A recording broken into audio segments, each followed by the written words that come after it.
With a focus on $5 trillion economy by 2024, Finance Minister Nirmala Sitharaman presented her maiden budget in Modi government's second tenure. Joining us now is Mr. Sanjiv Bajaj, CMD of Bajaj Finserv, on what does the budget actually mean and does it really show some signs that India would be reaching that target of $5 trillion economy. Mr. Bajaj, thanks a lot for giving your time to India today. Do you think that a $5 trillion economy in under 5 years is possible, starting with what the Finance Minister presented today?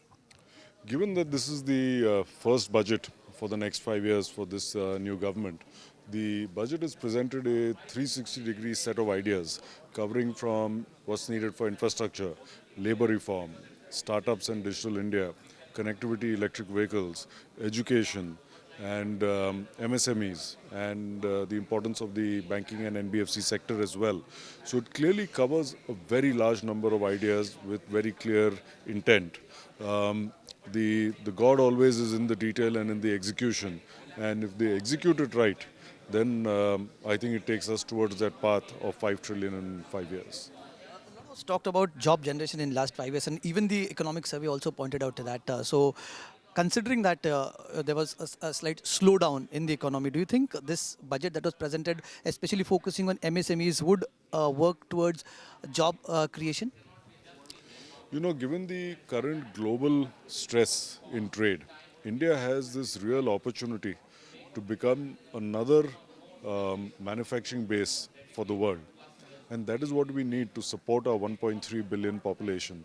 And I would like to see very clear action plans from the government to focus on job creation, to focus on land reform, to focus on labour reform, because it's only, and I would say between the government and the RBI, to take a hard look at interest rates and cut it significantly enough so that we can spur this whole new capex cycle which is required for that higher level of employment, and more importantly which is also required to really establish India as the next manufacturing base after China for the world. The balance that you mentioned, do you see that balance in this budget? The words are there, the intent is there. We have to see the execution now. Also call it a holistic 360 degree budget.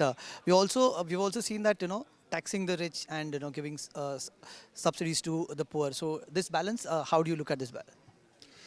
Increasingly, all over the world, it is not uncommon where the rich end up paying a higher tax, as long as that tax is used for productive purposes.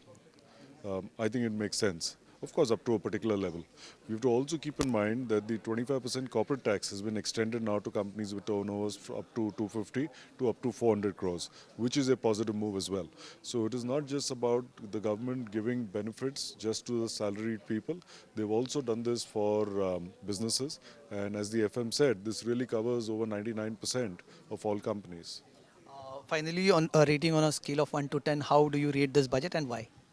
So rating is something that is always tricky, but since you are asking me that, I would say I would rate it at 7, and because I'm looking at what is required for the next year. So while there's a 360-degree set of ideas, many of them will take years to do, and I think what was required was maybe a summary of 4 or 5 key focus points for the next 12 months. So you think that's missing? That didn't come out as well. Now, one will have to see the details to see is it there in the details. Maybe I'll change my rating based on that. Okay. Thank you so much to Sanjiv Bajaj giving 7 to the budget. So quite comprehensively, he has analyzed it, calling it a budget that has covered almost all the points. But he says we'll have to wait and watch how the implementation of the budget works. With camera person Sai Prasad Patil, Kamlesh Sutar in Mumbai for India Today. Mumbai से जुड़ी किसी भी छोटी या बड़ी update के लिए subscribe करें मुंबई तक और साथ ही किसी भी नोटिफिकेशन को पाने के लिए बेल आइकन को दबाना ना भूलें।